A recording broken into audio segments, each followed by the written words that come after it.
Discussion avec Kevin Régeval-Gagné, entraîneur, coordinateur des Special Teams et des linebackers avec le Vert et Or de l'Université de Sherbrooke. De quoi qu'on a parlé? On a parlé de sa carrière professionnelle avec les Rough Riders de la Saskatchewan, où il a gagné une Coupe Grey. Fait qu'on a parlé de ça. On a parlé de sa transition ensuite joueur à entraîneur, où il est revenu à son alma mater pour aller coacher au Vert et Or de l'Université de Sherbrooke, là où il s'occupe, comme tu l'as dit, des unités spéciales et des linebackers. Qu'est-ce que tu rajouterais sinon?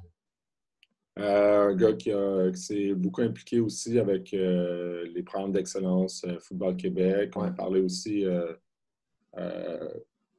de la réalité en ce moment là, avec toute la pandémie à Sherbrooke. Moi, j'étais curieux aussi de savoir comment ça se passait dans un contexte de gars de Special Teams. C'est quoi l'importance qu'ils mettent en ce moment dans le début, dans le retour aux entraînements. Ça ressemble pas mal à ça. Ça ressemble pas mal à ça. Je pense que c'est ça. On peut commencer l'épisode comme ça, je pense, Pierre. On va commencer comme ça. Bon podcast, tout le monde. Bon podcast. Puis en finissant, n'oubliez pas de nous suivre sur YouTube. T'es meilleur que moi, là. Fait que c'est quoi les autres? Non, c'est ça, j'ai oublié de le dire. Fait que si tu nous regardes... Bon, plus sérieusement, si tu nous regardes en audio, le lien pour la vidéo est en dessous. En accédant aux vidéos, tu peux aussi follow notre page YouTube. C'est le meilleur moyen de nous supporter, de nous suivre dans ce qu'on fait en ce moment. Si tu nous écoutes déjà sur YouTube, bien entendu, sache que la version audio est disponible dans le lien qui se trouve ci-dessous. Laissez-nous savoir ce que vous pensez de ce qu'on fait. S'il vous plaît, de manière privée ou de manière publique, commentaires, suggestions, questions sont tous appréciés. Je pense que c'est ça. Ah, c'est ça. L'épisode a été enregistré au mois de juillet. Début du mois de juillet. Début du mois de juillet. Encore une fois, à ce moment-là, c'était le début des retours sur le terrain. Donc, pour vous mettre en contexte, début du mois de juillet. Là, c'est vrai. Ça, les amis. On passe ça comme ça. On passe ça comme ça for real. Bon podcast. Allez.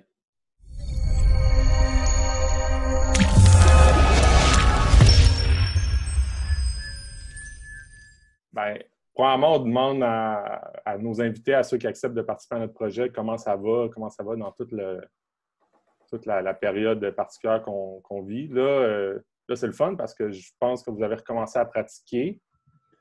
Oui, on a recommencé pas les pratiques de football, mais la préparation physique. Là, ça fait déjà 3 semaines, 1 mois là, qu'on a recommencé avec nos athlètes. Donc, oui, on se compte très chanceux là, d'avoir la chance d'avoir accès à nos joueurs enfin.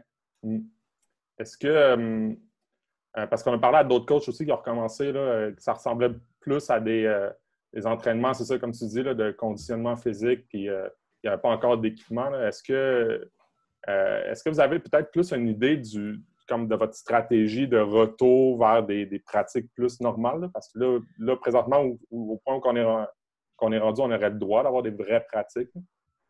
Oui, c'est dans le fond, notre préparateur physique, c'est Louis Leclerc. C'est lui qui est en charge vraiment de la préparation physique. Oui, tous les entraîneurs, on donne un coup de main à Louis. La priorité numéro 1, là, c'est de ramener nos athlètes, là, pardonnez-moi l'anglicisme, mais en game shape. On veut s'assurer que nos joueurs sont à un point de vue optimal avant qu'on fasse quoi que ce soit de confrontation ou de passer même à une phase technique ou tactique. On veut s'assurer que nos joueurs sont prêts à faire un camp d'entraînement, à courir sur le terrain, à faire de nombreuses répétitions. Puis au moment où est-ce qu'on va sentir que nos joueurs sont prêts de l'objectif qu'on s'est fixé, là, à ce moment-là, on va vouloir progressivement recommencer ce qu'on appelle vraiment plus le football et non pas seulement la préparation physique. Mm-hmm. De ne pas avoir eu de camp de printemps,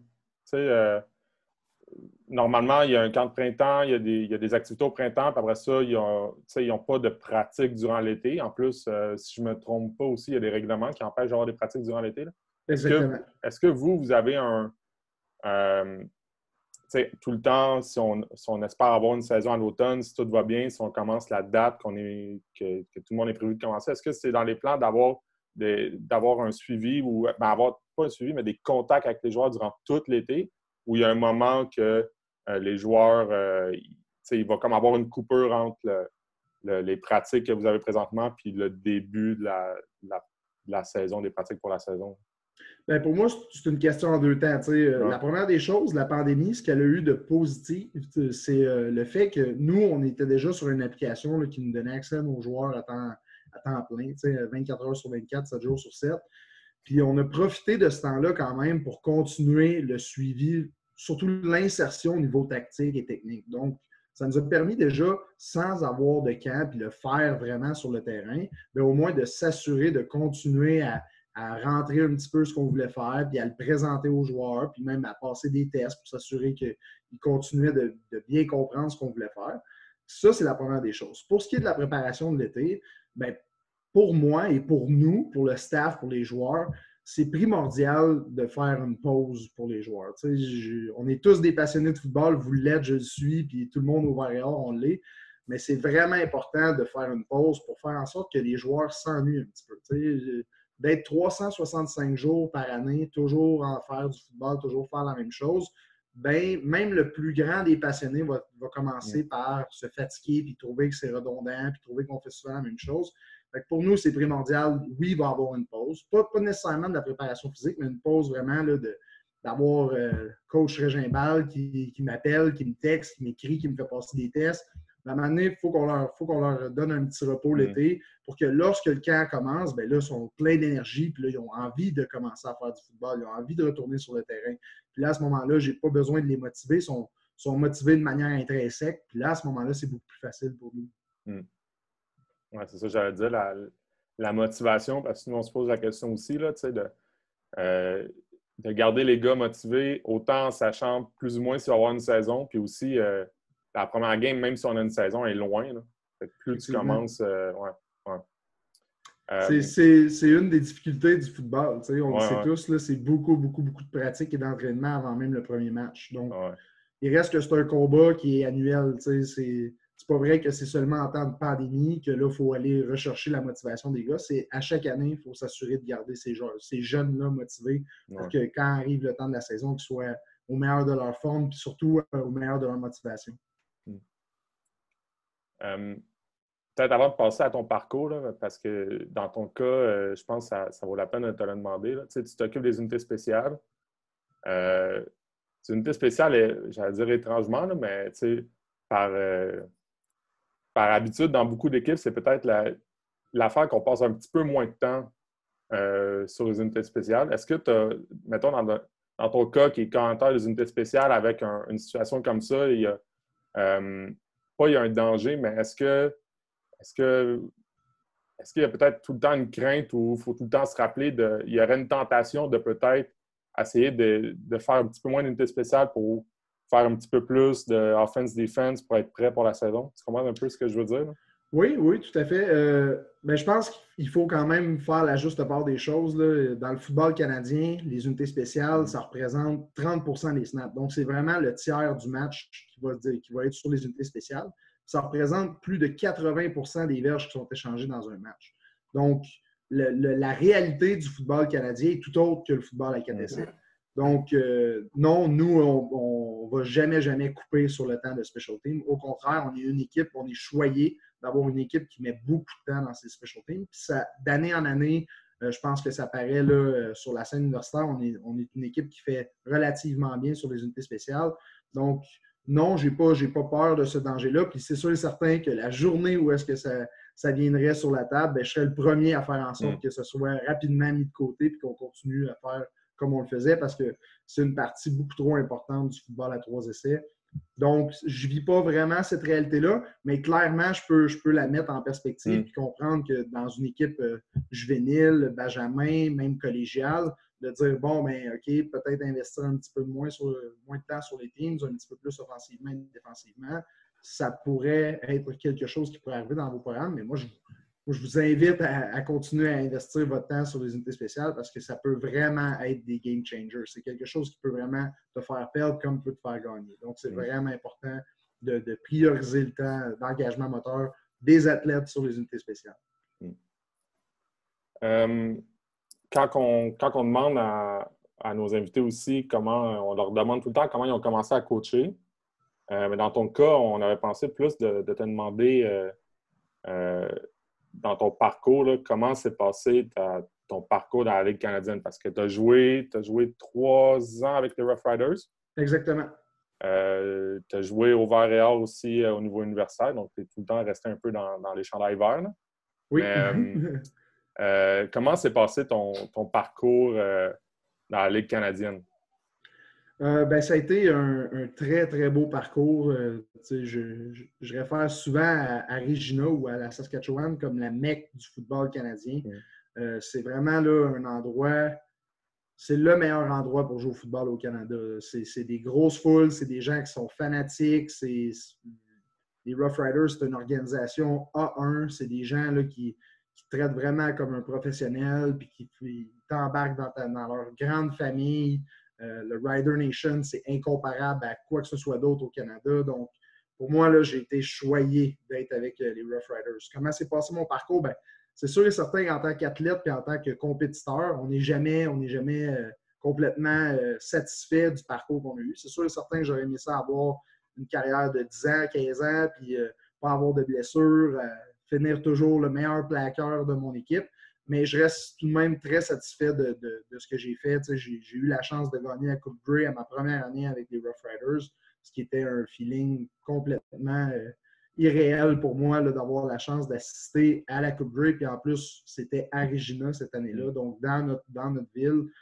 Je suis vraiment, vraiment satisfait. Puis, j'ai eu des rôles importants aussi durant mon parcours. J'ai joué défensivement aussi à ma dernière année. Donc, après, lorsqu'on regarde en arrière et on regarde nos années, c'est sûr et certain que c'était vraiment une belle chose de vivre ce que j'ai vécu avec les Rough Riders. Pour moi, ce qui reste, par exemple, puis je le dis souvent à mes athlètes, je le dis souvent aux gars qu'on recrute, pour moi, c'est pas nécessairement là, les matchs que tu as joués ou les statistiques que tu as eues. Souvent, c'est quoi? C'est les relations que tu as eues avec tes coéquipiers. Puis ça, pour moi, je me considère vraiment choyé. J'ai joué avec des gars extraordinaires, des gars avec qui je garde contact encore aujourd'hui. Puis on avait la chance, parce que c'est quand même difficile au niveau professionnel, d'avoir un locker room qui est tissé serré, puis des gens qui veulent jouer pour l'un et pour l'autre. Mais on avait la chance vraiment à Saskatchewan d'avoir un locker room qui était vraiment magnifique, puis des gens avec qui j'ai joué que je vais me souvenir de eux pour le restant de mes jours. Ça pour moi, c'est la plus grande chose qui a été accomplie en Saskatchewan. Comment se fait l'adaptation d'un gars qui grandit au Québec, puis après ça, il se ramasse justement en Saskatchewan, là, à l'autre bout du Canada, dans un environnement anglophone? Est-ce que ça a été un challenge pour toi? Puis sinon, est-ce qu'il y avait eu d'autres challenges de jouer professionnel auxquels tu ne t'attendais pas? Oui, c'est sûr et certain. Je viens de la région de l'Abitibi-Témiscamingue. Donc, je viens vraiment là, de loin comparativement à Montréal. Donc, très peu de gens dans ma famille parlent anglais. Puis, j'ai pas vraiment exploré cette avenue-là avant d'être arrivé au niveau professionnel. J'avais pas un gros background anglophone. Puis, lorsque je suis arrivé là-bas, rapidement, lorsqu'on est immersé en anglais, c'est facile d'apprendre le langage puis de rapidement se mettre à niveau. Il reste que le football est en anglais. Peu importe, on essaie là, de transférer les termes en français, mais ça ne vient pas naturellement pour la majorité des entraîneurs. Donc, cet aspect-là, pour moi, a rapidement été mis de côté. Pour moi, la plus grande adaptation, c'est sûr et certain de passer là, du football universitaire au football professionnel, c'est rendu une business. C'est vraiment, c'est ton emploi, c'est ton gagne-pain, donc c'est une autre mentalité complètement. Mais aussi de passer là, du football universitaire où est-ce que tu es habitué d'avoir un rôle d'avant-plan, d'être un leader à même ton équipe. Puis là, tu arrives au football professionnel, puis tu es un petit peu le second rôle, puis faire en sorte de refaire ta place. C'est sûr et certain qu'il y avait cette optique-là, mais la majorité là, des gars qui se sont rendus à ce niveau-là, c'est des compétiteurs. C'est des gars qui recherchent les défis. Donc, à ce moment-là, encore une fois, c'est juste une autre opportunité de faire sa place, là, puis d'essayer de faire son nom dans une autre ligue, peu importe la ligue, là, que ce soit dans la CFL, dans la NFL, dans le football européen, peu importe, là, c'est le même défi qui se présente aux joueurs qui vont changer de ligue. À partir de quel moment, peut-être quand tu étais, peut-être avant la Ligue canadienne, peut-être pendant la Ligue canadienne, mais à partir de quel moment tu as commencé à penser à peut-être un jour être coach. Et est-ce que, à un certain moment, même si tu t'es mis à peut-être à regarder comment des coachs travaillaient ou peut-être apporter des attentions plus particulières en fonction de hey, peut-être un jour, moi, j'aimerais ça être coach? Ben, je vous dirais que ça m'a toujours attiré. Dès mon jeune âge, là, dès le football civil, lorsque je montais de niveau, je retournais dans l'ancien niveau pour aller coacher, donner un coup de main puis essayer d'aider les entraîneurs. Je l'ai fait très rapidement. Quand j'étais au cégep, déjà, je donnais beaucoup de temps à des programmes alentour de chez moi. Donc, j'essayais de m'impliquer. Je l'avais toujours dans mon arrière-pensée que c'est ce que je voulais faire dans le futur. Par la suite, quand je suis arrivé au football universitaire, ben là, pour moi, c'était sûr et certain que c'était vers là que je voulais m'en aller. La journée où est-ce que j'ai découvert le football, je savais que c'était ma passion. Je savais que c'était ce que je voulais faire pour le restant de mes jours, que ce soit en tant que joueur ou en tant qu'entraîneur. Donc, pour moi, là, c'était juste la roue normale de continuer par la suite après ma carrière de joueur pour continuer en tant qu'entraîneur. Pour moi, ma vie ne serait pas complète sans le football. C'est sûr et certain, pour le restant de mes jours, je vais rester dans ce monde-là parce que pour moi, ça m'a apporté beaucoup, beaucoup de belles choses. Puis je sais ce que ça peut faire pour les gens qui pratiquent ce sport-là. Puis là, je parle du football, mais la réalité, c'est que ça s'applique à tous les sports. Ouais. C'est sûr et certain qu'un sport individuel est complètement différent qu'un sport collectif, un sport d'équipe. Mais je crois fortement que ne serait-ce que d'être dans du sport organisé à l'école, qui te demande de continuer tes études, qui te demande de conjuguer les études et ton sport, je pense que c'est vraiment la plus belle chose que ça a apporté là, à moi et à plusieurs personnes. Puis je ne me vois pas faire d'autre chose que ça, c'est sûr et certain. Tu l'as dit, là, vous aviez un vestiaire assez serré là, en Saskatchewan. Sachant que tu as tout le temps eu le goût, du moins une arrière-pensée d'être coach. Est-ce que tu penses que, qu'est-ce que tu penses que l'année que vous avez gagné la Coupe Grey, peut-être les coachs ont fait de spécial ou c'était quoi que cette année-là avait de spécial ou qui a bien été fait dans l'équipe pour avoir les résultats que vous avez eus? Ça vient, avoir une équipe gagnante. S'il y avait une recette puis que quelqu'un connaissait cette recette-là, c'est sûr et certain que ça ferait longtemps que tout le monde essaierait de la reproduire. Je pense que c'était dû à plusieurs facteurs. Je pense qu'il y avait beaucoup, beaucoup de vétérans dans l'équipe lorsqu'on était là. Il y avait un leadership qui était fort, qui était présent. Ça, pour moi, c'est indéniable. Si tu veux être une équipe championne, il faut qu'il y ait du leadership. Et du leadership, pour moi, oui, ça passe par les entraîneurs jusqu'à un certain niveau, mais il faut que ça vienne de tes coéquipiers. Il faut que ça vienne des joueurs avec qui tu joues. Si tu n'as pas envie de te battre pour la personne qui est à côté de toi, il y a des bonnes chances que ça ne marche pas. Puis, moi, je suis un grand fanatique là, de tout ce qui est militaire. Je lis beaucoup, beaucoup de livres sur les SEALs. Je suis un big fan des SEALs. Puis ça, c'est leur leitmotiv numéro 1. Il faut que tu trustes la personne qui est à côté de toi. Si tu n'as pas confiance en lui, ben, il y a des bonnes chances que tu te fasses tuer. Là, c'est un tout autre domaine, mais il reste que ça revient quand même à la même image. Fait que ça, je pense que c'était un des aspects qui était vraiment fort à Saskatchewan. En plus de ça, ben, oui, on avait des bons entraîneurs, on avait du temps, on avait des gens qui mettaient beaucoup de temps dans leur préparation, qui s'assuraient qu'on était prêt pour les matchs de fin de semaine. L'équipe s'est assurée d'emmener la meilleure équipe possible pour faire en sorte justement d'assister à la Coupe Grey à la maison. Pour eux, ils ne pouvaient pas passer à côté de ça. Ils vivaient encore les fantômes de la Coupe Grey de 2010 lorsqu'il y avait eu le 13-man. Donc là, pour eux, là, fallait que ça se passe cette année-là. Puis je pense que ça se sentait, que ça parte de la direction jusqu'aux entraîneurs, jusqu'aux joueurs. Puis comme je le disais un petit peu là, en début, c'était vraiment un locker room qui était différent. On sentait vraiment que tout le monde avait la cause à cœur, que tout le monde voulait se donner. Il y avait une règle là, dans ces années-là, dans la Ligue canadienne, qui disait que c'était 4h30 par jour. Donc, 4h30 où est-ce que c'était le temps que les entraîneurs pouvaient passer avec les joueurs. Donc, si tu rentrais à 8h, ben, tu avais un time-lapse de 4h30 pour faire tes meetings et ta pratique. Mais jamais j'ai senti quelqu'un pendant cette année-là dire « Ah non, ça fait 4h30, moi je m'en vais à la maison, j'ai fini ce que j'avais à faire. » Non, au contraire, les joueurs voulaient s'assurer d'être prêts pour chacun des matchs. Puis ça s'est démontré tout au long de la saison, mais spécialement dans les séries. Puis c'est ce qui a fait que c'était une année une année très importante pour les Rough Riders. Tu me fais penser parce que quand tu parles de 4h30, puis tu sais, mettons, moi, je ne savais pas cette règle-là avant, là, toutes les affaires de convention, puis les joueurs, ils ont le droit d'avoir, c'est ça, là, tant de temps avec l'équipe. Puis on a parlé à Alexandre Gagné qui a joué pour les Rough Riders, puis il nous expliquait que c'est pas compliqué, les gars là-bas font que du foot parce qu'il n'y a rien d'autre à faire. T'sais. Exact. Est-ce que puis là, tu sais, vraiment, parce que je me le demande, est-ce que le fait que, mettons, Saskatchewan, il soit là, c'est comme un avantage, en fait, tu sais, les joueurs, ils passent peut-être plus de temps à faire du foot que d'autres équipes dans la même ligue? Ben oui puis non. Tu sais, si je regarde Winnipeg, tu sais, je veux dire, Winnipeg, il n'y a pas 1 million de choses à faire non plus. Edmonton, je veux dire, quand tu as fait 2 fois le West Edmonton Mall, je pense pas que tu as envie d'y retourner 10 fois.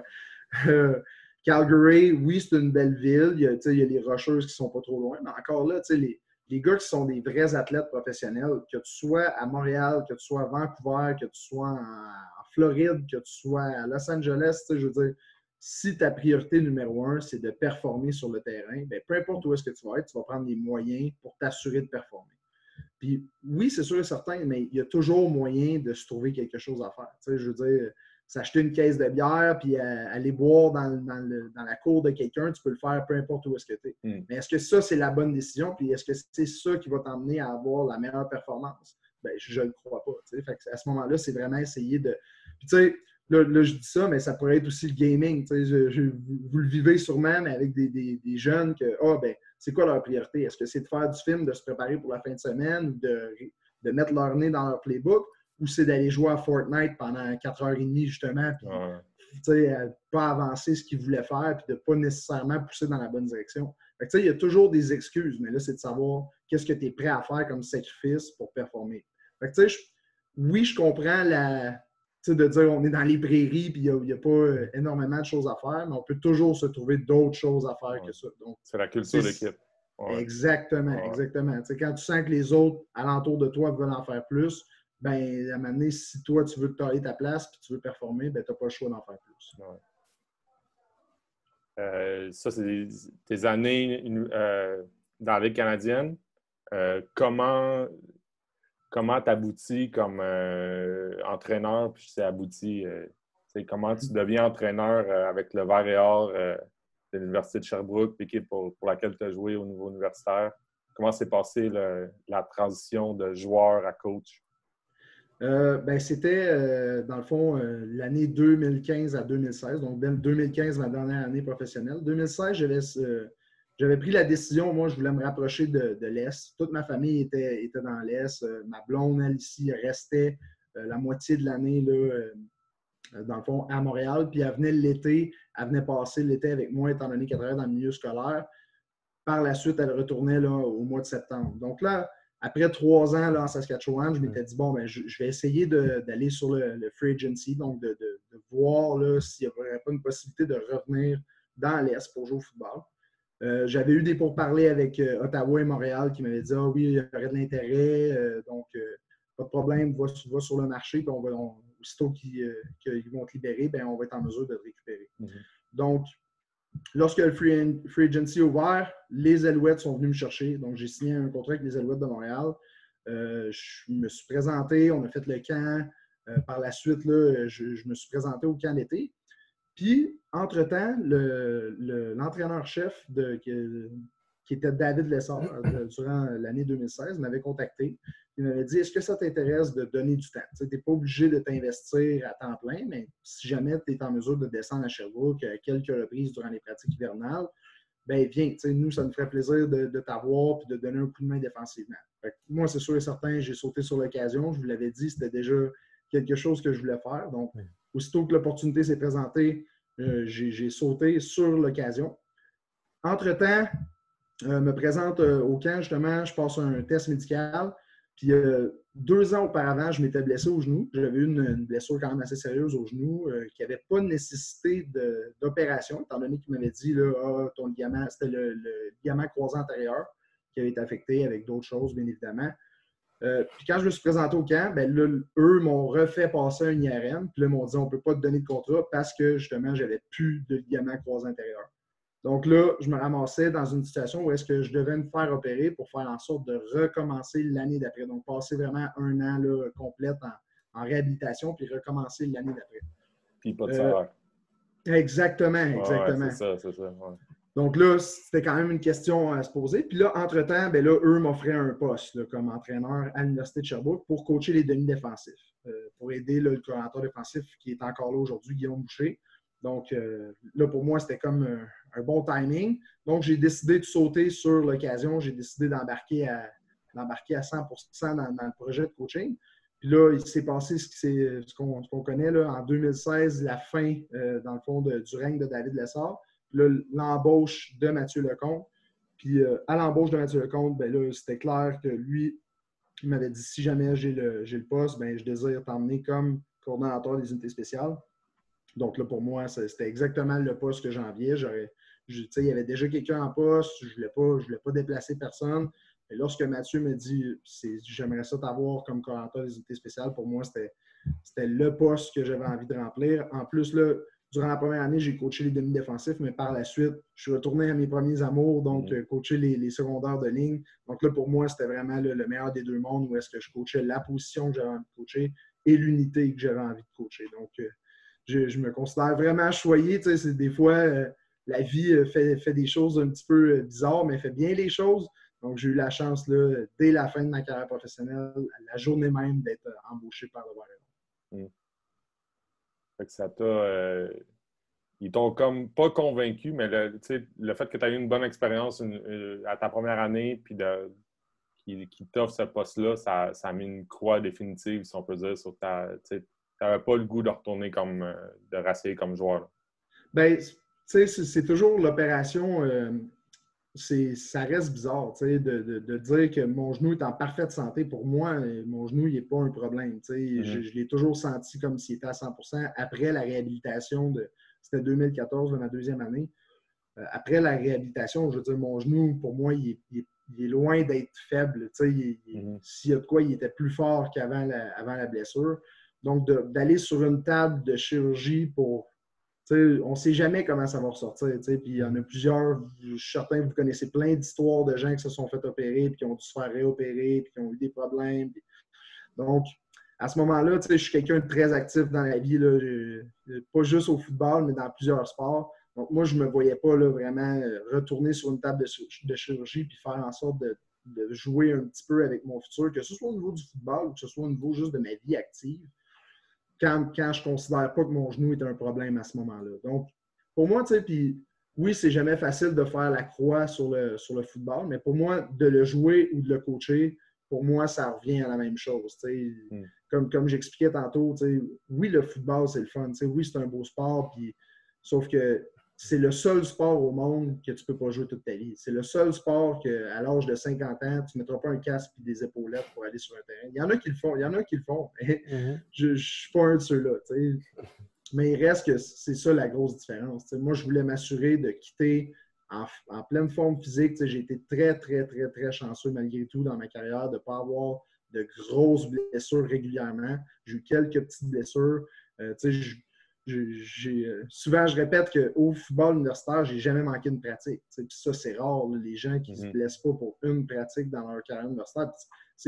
Oui, il y a de la chance. Ce n'est pas dû juste au fait que je faisais attention à moi. Non, j'ai été très chanceux, mais justement, je ne voulais pas finir avec un corps de quelqu'un de 70 ans à mes 35 ans. Fait que c'était vraiment important pour moi de quitter au bon moment.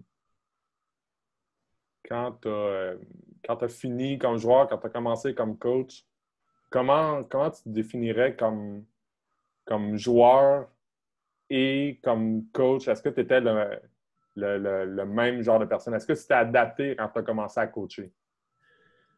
Pas la première année. Moi, je suis un passionné, probablement. Fait que je suis quelqu'un qui, sans dire émotif, je suis quelqu'un qui est vraiment, vraiment... J'aime être actif, comme je le disais tantôt. Je suis quelqu'un qui est volubile, je suis quelqu'un qui parle beaucoup, je suis quelqu'un qui est intense. Puis c'était la même chose en tant que joueur. Tu sais, je ne me considère pas comme étant le meilleur joueur de football, loin de là. J'étais un joueur qui était vraiment dans la moyenne, mais j'étais quelqu'un qui était vraiment intense, qui était toujours à 100%. Puis Ça, pour moi, il y avait une chose que je voulais pas, c'était que personne ne me batte sur leur intensité. Moi, je voulais m'assurer que j'allais terminer après tout le monde, que j'allais courir plus que tout le monde. Puis c'est un petit peu ce qui m'a emmené à ce que je suis comme entraîneur aujourd'hui. Moi, je veux m'assurer que il n'y a pas de coordonnateurs qui vont passer autant de temps à se préparer que moi. Puis je le dis, ça se peut très bien qu'il y en ait qui le fassent, mais moi, je veux m'assurer que les gens qui sont autour de moi, faut qu'ils voient que je travaille. Je veux m'assurer que je vais être prêt, je veux m'assurer que tout est pris en considération, je veux m'assurer d'outwork tout le monde. Mais c'est un petit peu la personnalité que j'ai. L'autre chose, j'ai eu la chance d'être capitaine dans toutes les équipes dans lesquelles j'ai passé. Même en Saskatchewan, j'ai été capitaine dans ma dernière année. Donc, pour moi, le leadership, pour moi, c'est vraiment important. J'en parlais tantôt, dans le vestiaire, c'est important. Mais moi, j'aime m'assurer que tout le monde est bien. M'assurer que je connais tout le monde, que je connais les besoins des gens, puis je veux m'assurer que les gars qui jouent pour moi en tant qu'entraîneur, eux, ils sentent qu'ils sont importants à mon œil. Ça, c'est vraiment important parce que, encore une fois, je le disais, c'est important de jouer pour le joueur qui est à côté de toi, mais si tu ne veux pas jouer pour ton coach parce que tu n'as pas de lien avec lui, tout le temps que tu as investi à te préparer, il ne va pas se refléter parce que les gars, ils n'ont pas envie de s'investir, ils n'ont pas envie de mettre du temps parce qu'ils ne sentent pas que toi, tu as envie d'investir du temps sur eux. C'est un petit peu là, le lien que je ferai entre ma carrière d'athlète et ma carrière de coach. C'est un petit peu ça, le leadership et l'intensité qui représentent un petit peu là, les deux facettes là, en tant qu'athlète et en tant qu'entraîneur. Tu dis que on essaie tous souvent de se préparer le plus possible pour un match, en game planant, en planifiant nos pratiques, etc., etc. Mais Mike Tyson a déjà dit une fois, tout le monde a un plan until you get punched in the face. Là. On a tous un plan jusqu'à ce que, en fait, on fasse face à de l'adversité. Comment toi, tu vois ça? Comment tu prépares tes joueurs à faire face à de l'adversité? Puis la réalité, c'est qu'on a fait face à beaucoup d'adversité dans les dernières années. Puis ça, pour moi, c'est toujours... Puis au-delà de la préparation tactique ou technique, pour moi, c'est la préparation mentale. Puis j'ai vraiment découvert cette facette-là de mon jeu quand j'étais au niveau professionnel. Au football universitaire, j'avais plus ou moins à me soucier de cette facette-là, puis je sentais que je pouvais m'en sortir et avoir des bonnes performances. Mais au niveau professionnel, c'est là vraiment que j'ai réalisé ce que ça pouvait avoir comme effet là, sur les performances de moi et de mes coéquipiers. Puis je l'adresse aux joueurs. Justement, c'est souvent de leur expliquer, parfait, ça c'est ton plan, mais la journée où est-ce qu'il arrive ça durant le match, tu arrives à un moment difficile, tu manques un bloc, tu te fais passer pour un bloc punt ou tu prends une grosse pénalité pour ton équipe. Comment tu vas réagir?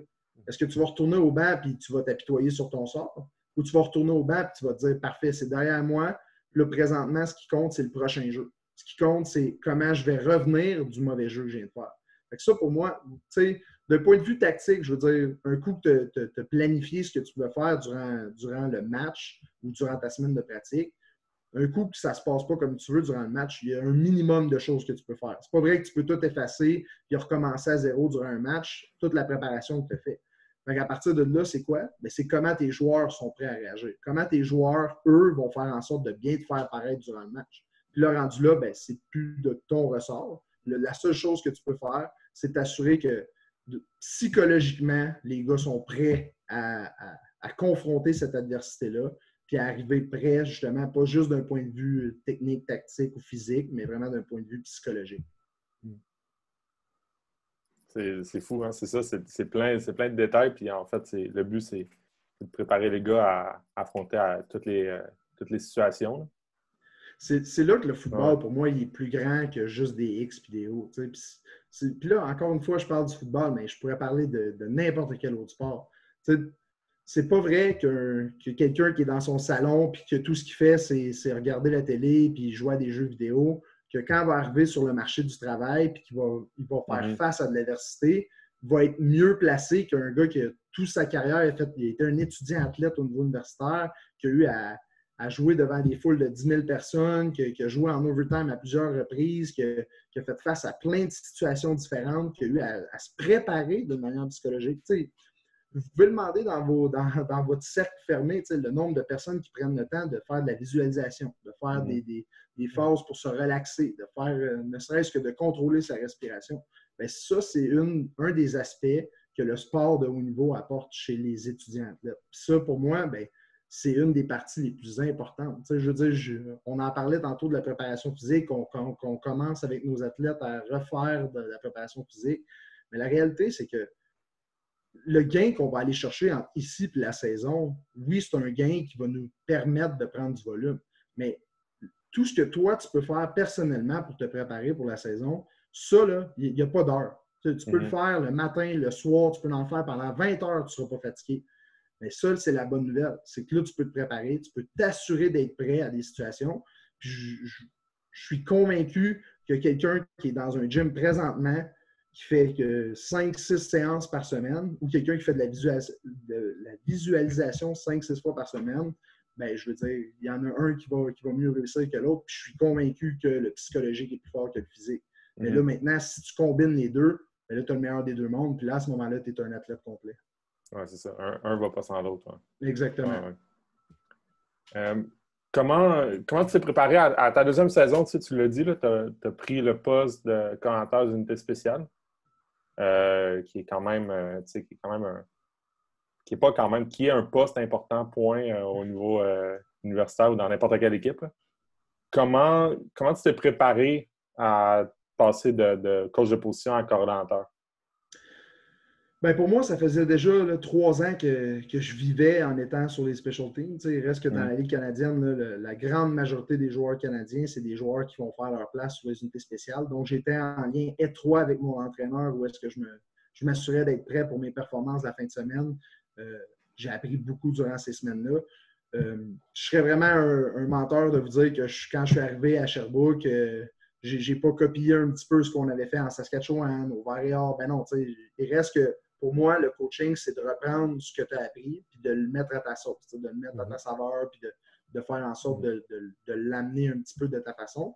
Donc, la première des choses que j'ai fait, moi, ben, c'était de voir ce qui se faisait au Vert-et-Or. Je ne voulais pas arriver puis tout ce que vous avez fait depuis les dernières années, c'est pas bon, c'est pas ça qu'on va faire. Ben non, au contraire.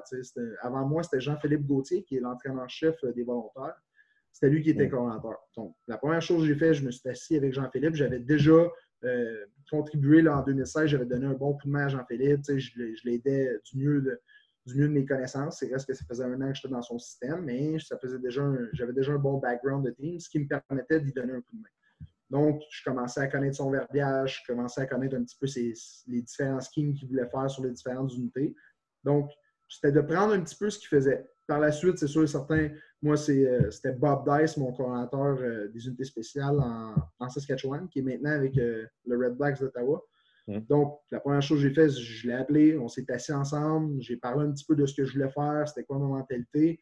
Puis après ça, ben, c'était de faire ce que moi, je voulais faire, de mettre sur papier, puis de m'assurer que ce que je faisais allait être clair, allait être concis, puis allait être applicable pour les étudiants universitaires.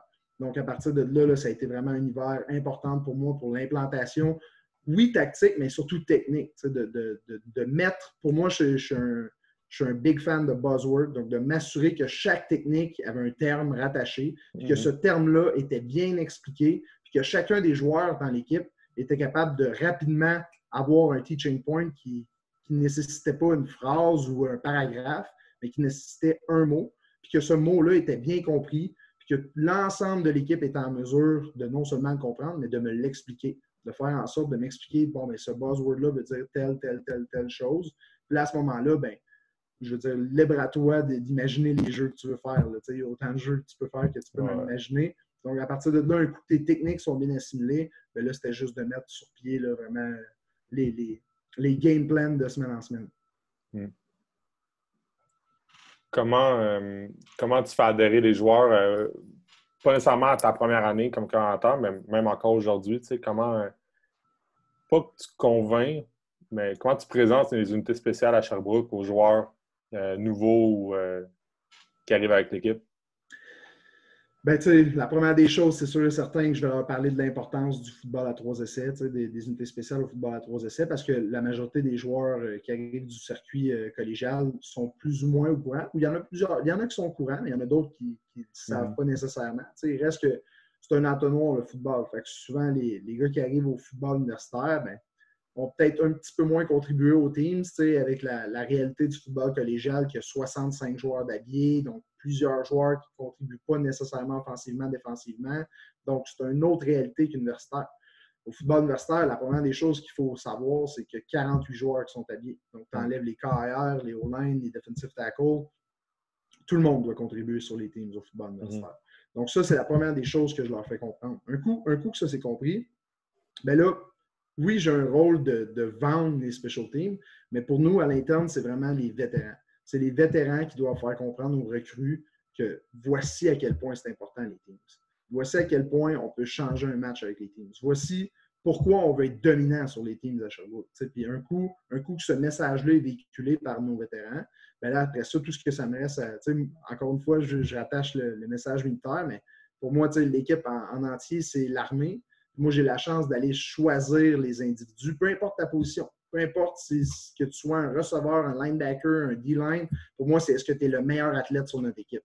Fait que, les gars à l'intérieur, ben là, ils commencent à vouloir faire partie, à vouloir contribuer sur les unités parce qu'ils voient que bon, ben, ceux qui sont choisis sur les unités, ben, ils ont un rôle important à remplir dans notre équipe.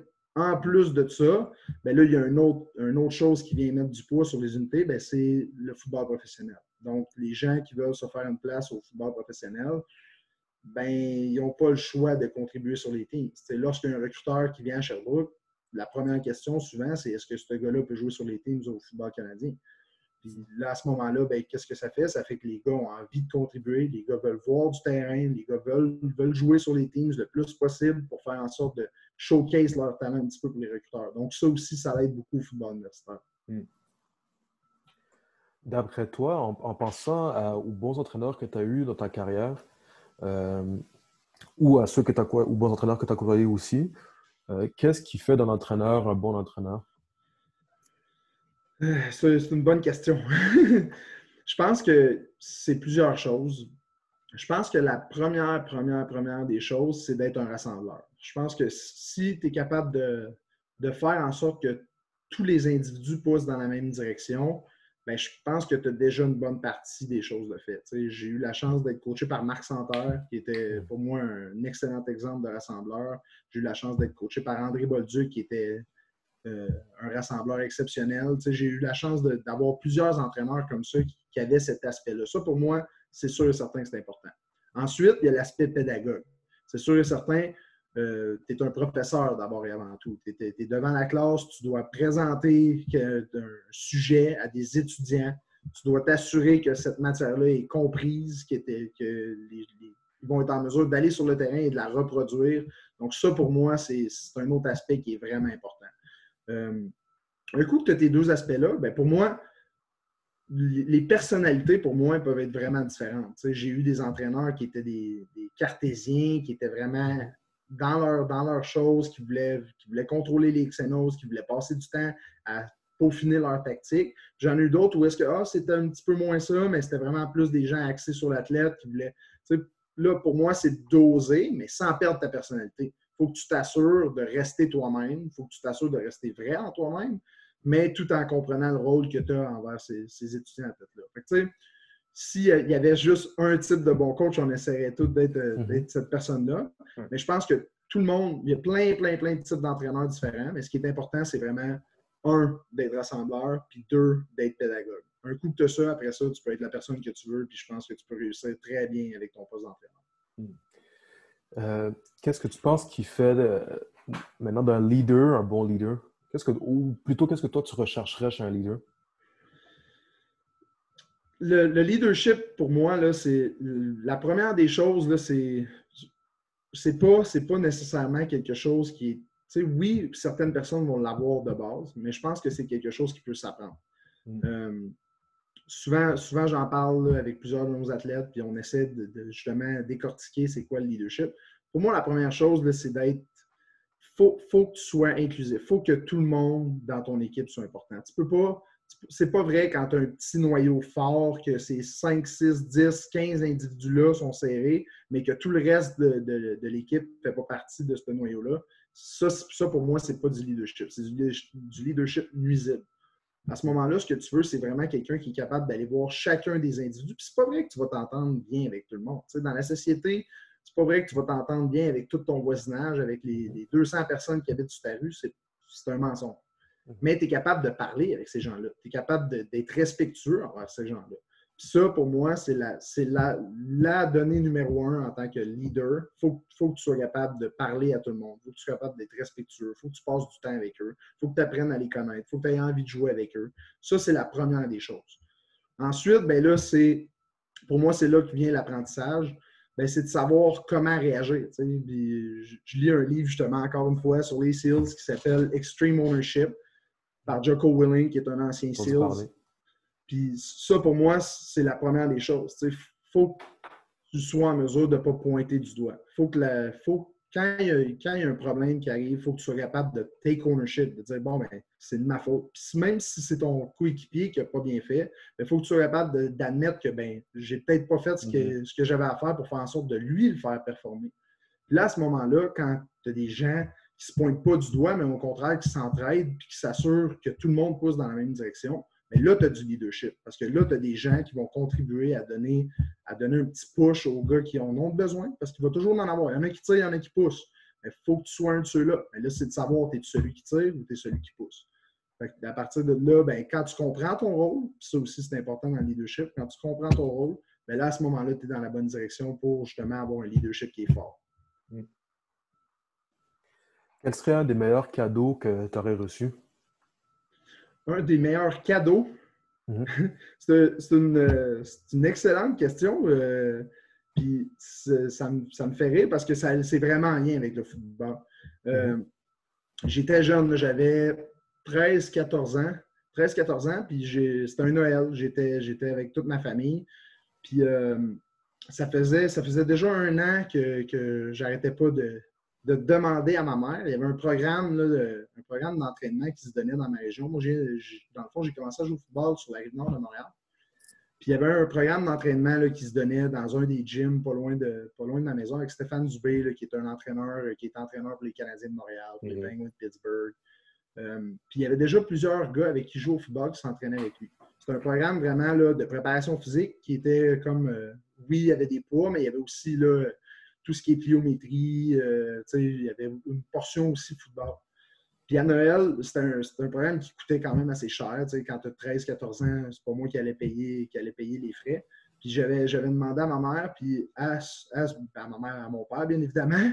Puis à ce Noël-là, mes parents m'avaient donné un certificat cadeau qui me donnait accès à ces séances d'entraînement-là. Puis à partir de ce moment-là, c'est vraiment là où est-ce que j'ai commencé à être un joueur d'impact dans mes équipes. Puis ça a vraiment fait une différence entre pratiquer le football pour le plaisir, puis jouer au football. Où est-ce que là, c'est devenu sérieux. Puis à 14-15 ans, je passais 4-5 soirs semaine à m'entraîner, à courir, à faire vraiment en vue de ma prochaine saison de football. Fait que là, ça marquait vraiment le début de ce qui m'a emmené où est-ce que je suis aujourd'hui, que ce soit en tant qu'athlète ou en tant qu'entraîneur. Fait que le cadeau que tu leur as demandé, c'est investir dans moi. Exactement, exactement. Puis ça n'a pas été la seule fois là, qu'ils ont investi en moi, mais ça a été la première fois puis qui a vraiment fait une différence qui m'a propulsé là, vers les bons joueurs de mon équipe à ce moment-là. Est-ce que tu as une game préférée à laquelle tu as participé comme joueur ou comme coach?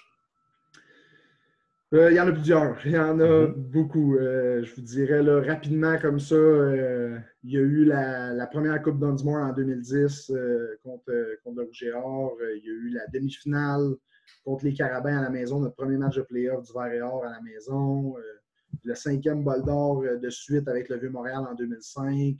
La Coupe Grey, la finale qui a mené à la demi-finale la finale de l'Ouest qui a mené à la Coupe Grey aussi, qui est un match à moins 20, qui faisait froid, ça n'avait pas de bon sens. Il y en a plein de matchs. Là, puis en tant qu'entraîneur, ben, c'est sûr et certain, il y en a aussi des matchs, mais pour moi, tant aussi longtemps que je n'aurai pas gagné un championnat en tant qu'entraîneur, je vais toujours être dans l'attente de ce match-là. Il y a des très beaux matchs qu'on a eu la chance de coacher. J'ai eu la chance aussi d'être nommé entraîneur-chef du U16. On a gagné le championnat de l'Est l'année passée. Donc, ça aussi, une autre belle expérience de coaching.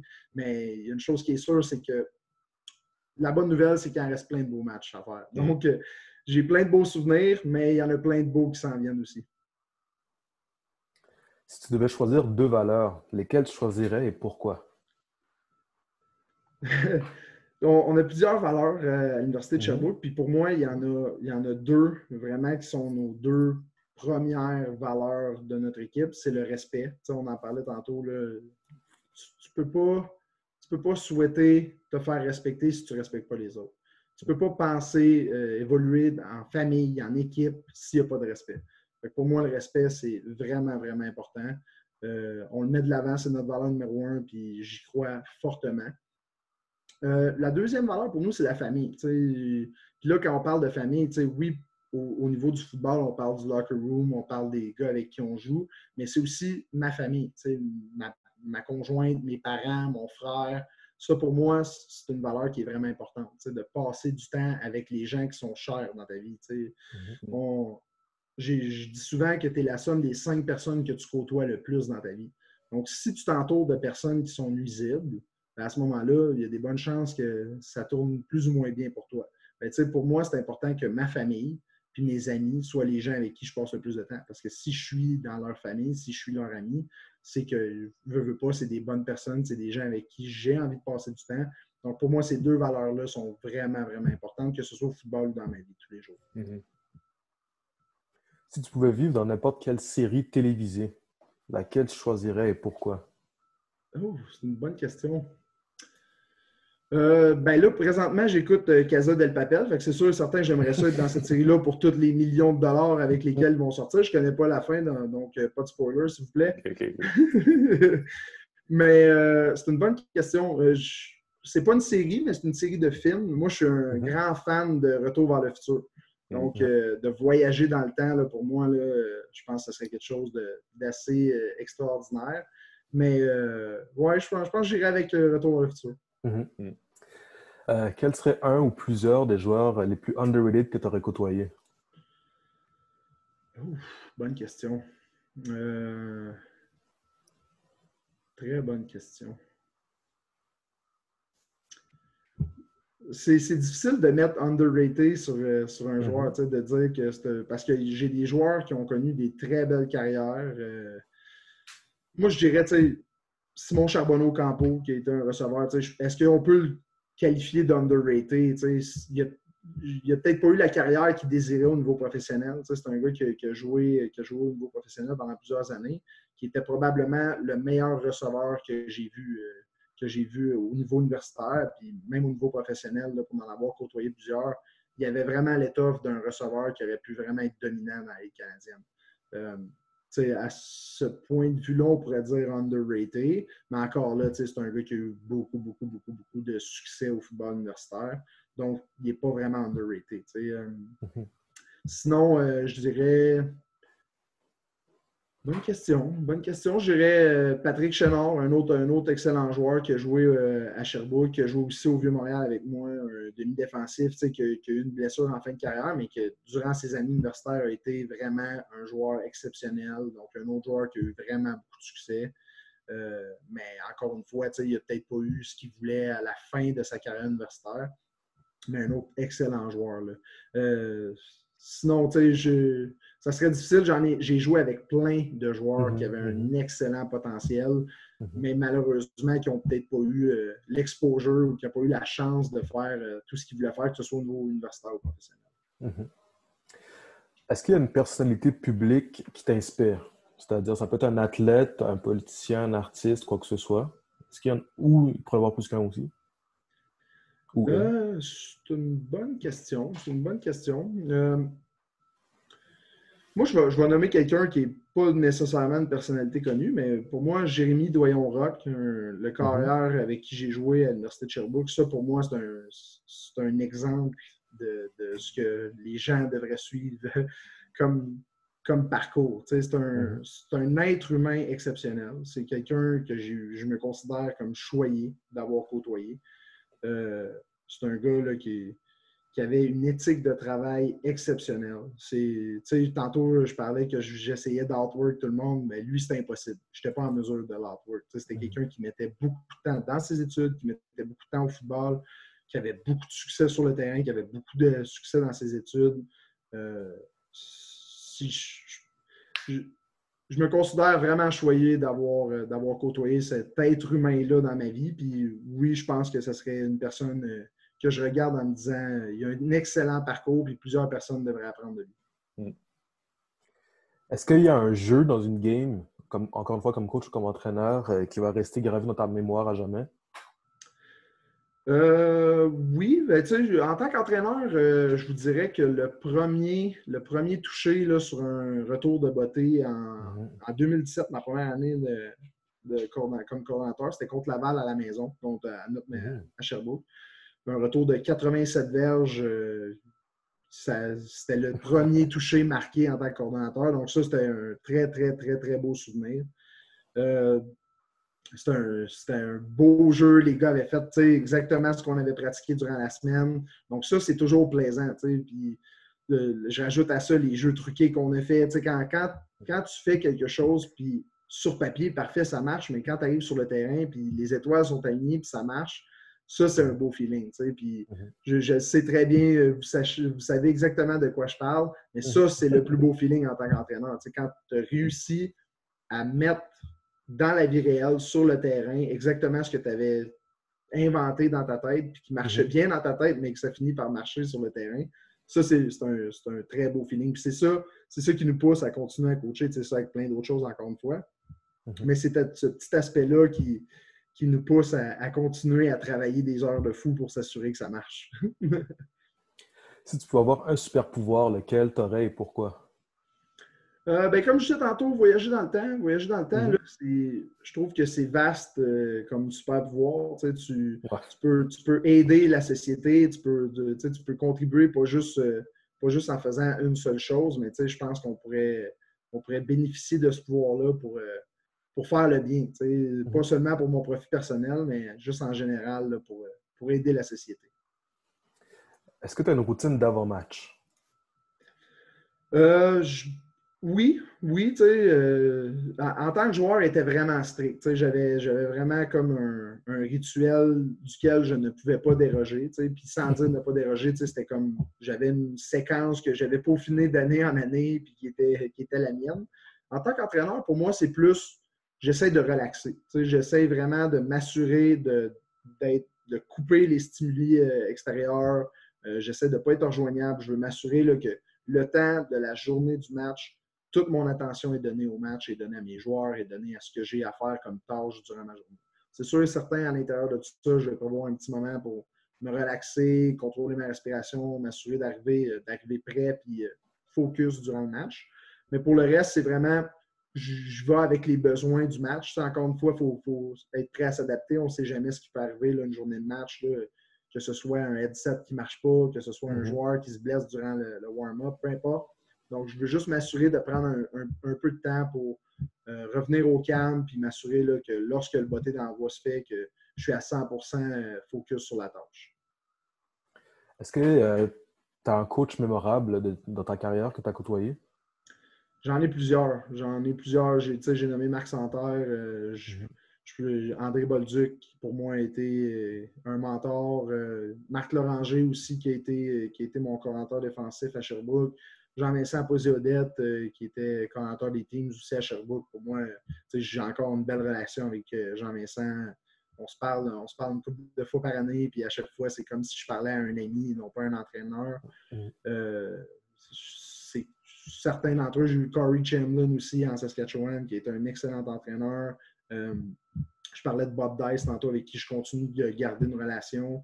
Il y en a eu vraiment plusieurs. Tous et chacun étaient différents, mais ils ont tous été des bons entraîneurs. J'ai été vraiment, vraiment choyé dans mon parcours. Puis j'en ai côtoyé des gens qui me disent « Ah, tel entraîneur, lui, je l'ai moins aimé. » Mais moi, j'ai vraiment été chanceux avec mes entraîneurs. J'ai eu des gens que je sentais qui faisaient ça pour la bonne raison, qui était là parce qu'il voulait notre bien, il voulait s'assurer qu'on ait du succès autant dans les études qu'au football.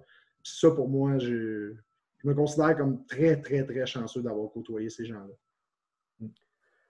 Quelle serait une des choses les plus difficiles que tu as accomplies ou dont tu serais le plus fier?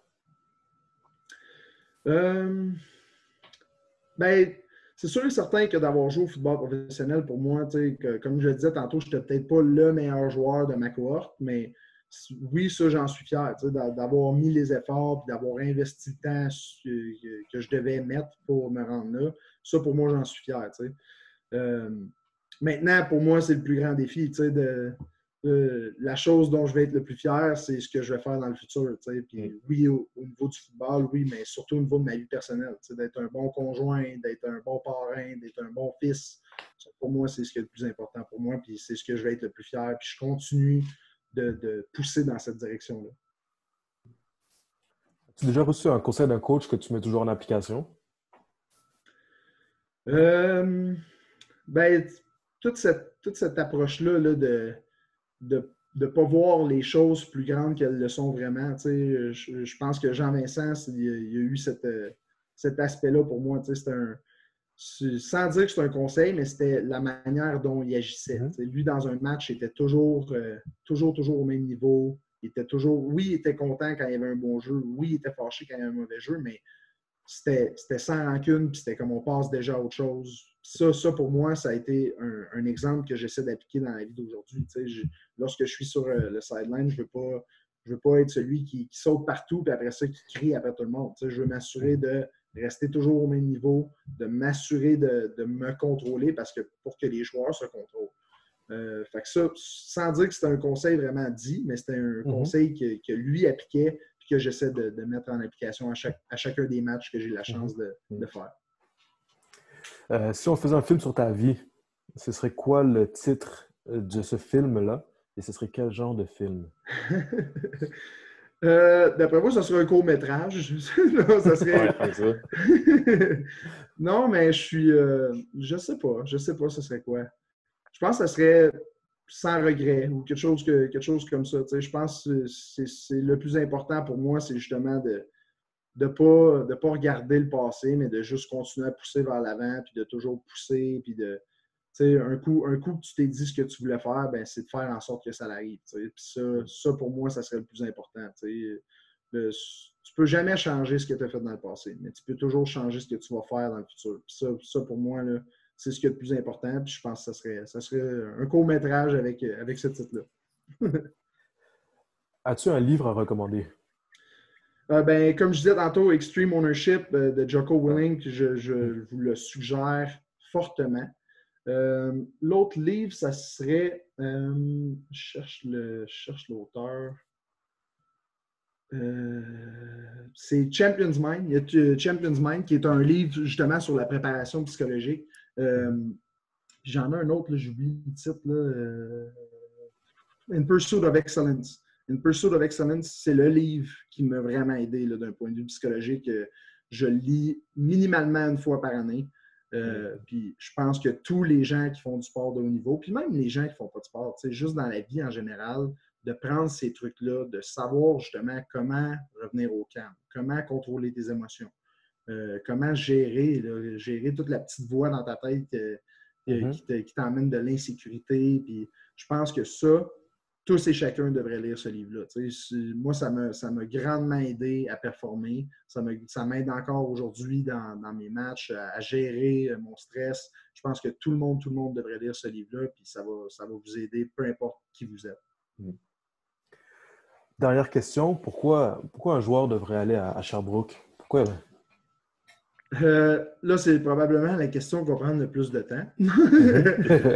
Mais tout ça, ça commence par pourquoi moi j'ai choisi Sherbrooke. Pourquoi j'étais là en tant que joueur et je suis là en tant qu'entraîneur. Ben, pour moi, là, la première des choses, c'est l'Université de Sherbrooke, elle offre quelque chose de vraiment intéressant. C'est quoi? C'est le fait d'être les premiers à faire quelque chose. De venir à l'Université de Sherbrooke, ça veut dire que tu peux être le premier à gagner une Coupe Dunsmore. Tu peux être le premier à gagner une Coupe Vanier à Sherbrooke.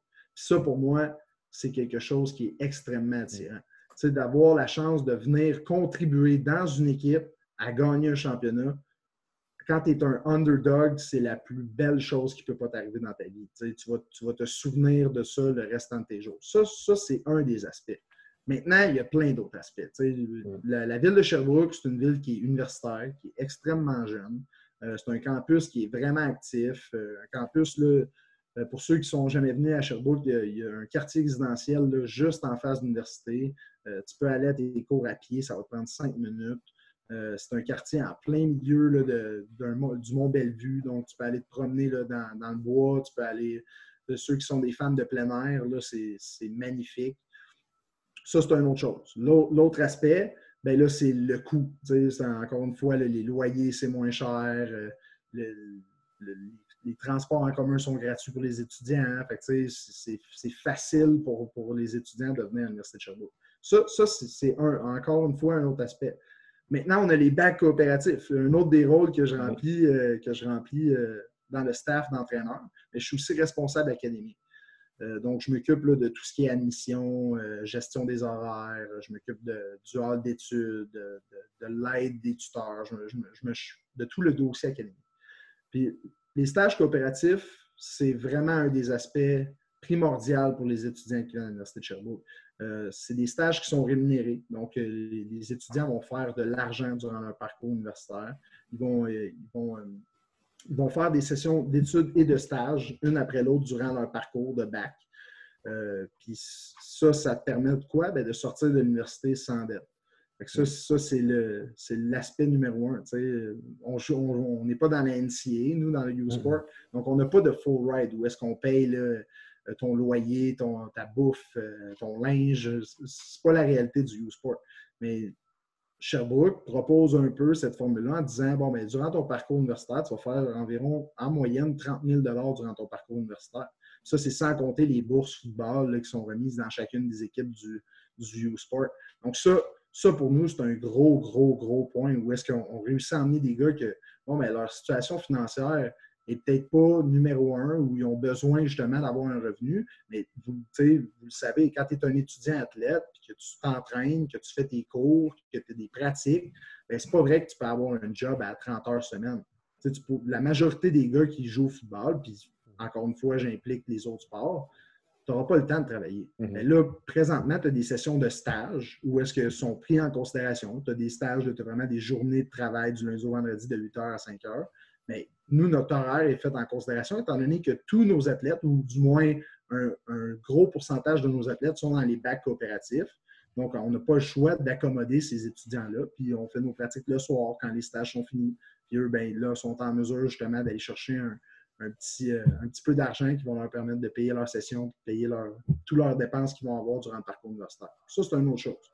Maintenant, la dernière chose, promis, là, je ne veux pas trop me retenir longtemps, mais pour moi, c'est la plus importante, puis j'en ai parlé tantôt, la famille. Quand un étudiant athlète prend la décision de partir de Montréal, de partir de Laval, puis de venir s'exiler à Sherbrooke, en Estrie, de venir dans notre petite ville étudiante, de venir étudier dans notre beau campus, bien, quand tu viens là, c'est parce que tu viens étudier et tu viens jouer au football. Ta petite clique que tu as à l'extérieur, tes amis à l'extérieur, là, qui, eux, ne sont pas nécessairement des joueurs de football ou qu'eux n'ont pas nécessairement les mêmes centres d'intérêt que toi, bien, ils ne sont pas proches de toi. Les gens qui sont proches de toi, c'est qui? C'est tes coéquipiers. C'est les gens avec qui tu vas suer durant l'hiver, que tu vas t'entraîner comme un forcené durant tout l'hiver, l'été. Bien, ces gens-là, souvent, ils vont habiter ensemble. Nos joueurs, c'est une grosse majorité des joueurs qui restent en appartement ensemble, que ce soit en appartement ou en maison, dans la ville de Sherbrooke. Ça fait quoi? Ça fait que rapidement, tu crées des liens avec ces gars-là. Parce que tu t'entraînes, tu te cours, tu vas à tes cours, tu fais tout avec ces gars-là. Fait qu'à un moment donné, le sentiment de famille qu'on parlait tantôt, bien, il est fort. Puis moi, je reviens un petit peu à ce que je disais au début, c'est ce qui m'a fait choisir Sherbrooke. Quand je suis rentré dans le vestiaire, je n'avais pas l'impression d'être juste une autre personne qui arrivait là. Non. J'avais l'impression qu'il y avait envie que je fasse partie de ce qu'il faisait présentement. Puis il y avait envie de, non seulement de savoir si j'étais un bon athlète ou non, mais qui j'étais, puis pourquoi j'avais pris cette décision-là. Puis qu'est-ce qui m'emmenait à venir à Sherbrooke. Puis là, à ce moment-là, je n'avais pas l'impression d'être un numéro, j'avais l'impression d'être un individu à part entière, puis qui me laissaient ma place pour m'épanouir dans leur programme. Puis encore aujourd'hui, je trouve que c'est ce qui nous différencie. Puis la réalité, c'est que je ne peux pas parler des autres équipes. Je n'ai pas joué dans les autres équipes. Je n'ai pas coaché dans les autres équipes. Mais il y a une chose qui est sûre, c'est que j'ai eu la chance de jouer dans plusieurs équipes. Puis c'est la place où est-ce que j'ai vu ce sentiment-là qui était vraiment présent. Puis à chaque jour, je remercie le ciel de faire partie de cette belle famille-là parce que ça fait partie de ma vie depuis les déjà 8-9 dernières années. Fait que ça fait déjà quand même assez longtemps là, que je fais partie de ce programme-là. Puis pour moi, c'est ça qui nous différencie le plus de toutes les autres équipes. J'espère que ça répond à votre question. Oui, non, absolument. Moi, j'apprécie vraiment le plus de ta réponse, c'est que c'était clair et réfléchi, en fait. Puis, toute la partie de back coopératif, on l'avait déjà entendu. Moi, je l'avais déjà entendu du joueur, mais jamais expliqué comme tu l'as expliqué. Là, je comprends toute la partie. Ouais.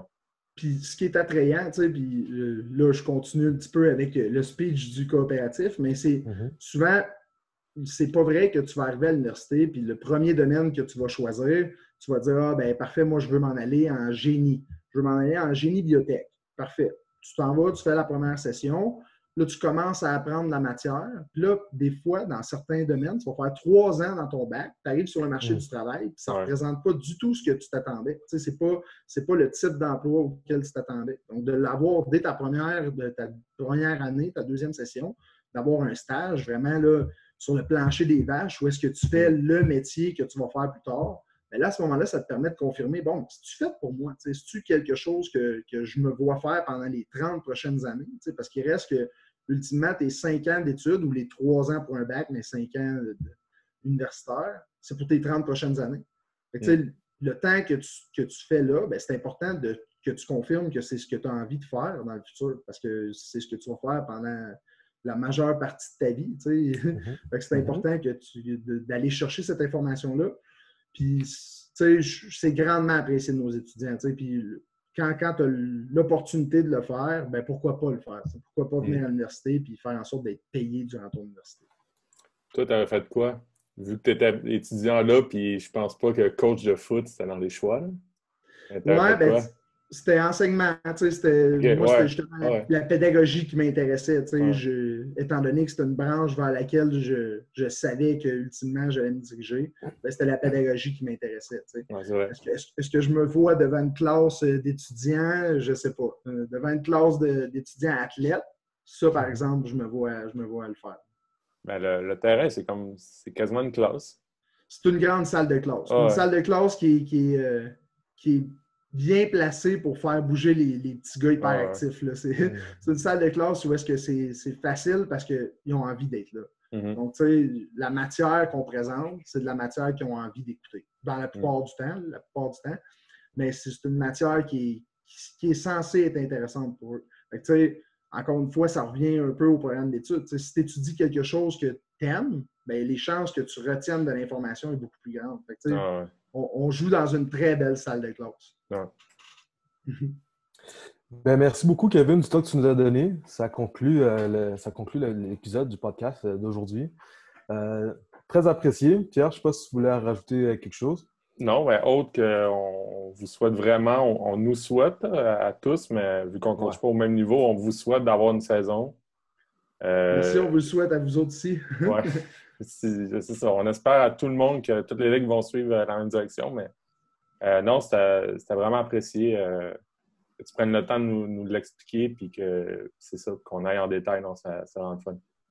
Ça fait plaisir. Merci à vous de l'invitation. C'est toujours le fun de parler de football. Puis, je pense que vous remplissez clairement un vide présentement. Je veux dire, il y a beaucoup de monde qui a envie de parler de football. Il y a beaucoup de monde qui a envie d'entendre parler de football. Puis, pour moi, on pousse tous dans la même direction, que ce soit au football universitaire ou scolaire. Pour moi, l'important, c'est de garder ces jeunes-là motivés, de les garder à l'école, de les continuer à pousser dans la bonne direction. Puis, je pense que vous faites partie de cette mission-là avec vos écoles, avec le podcast, avec tout ce que vous faites pour le monde du football. Merci, Kevin. Merci beaucoup. Kevin Réjabal Gagné, plutôt. Coordinateur des unités spéciales, entraîneur de secondaire du Verret-Or de l'Université de Sherbrooke. Merci beaucoup. Merci, Kevin. Merci, les gars. Bye.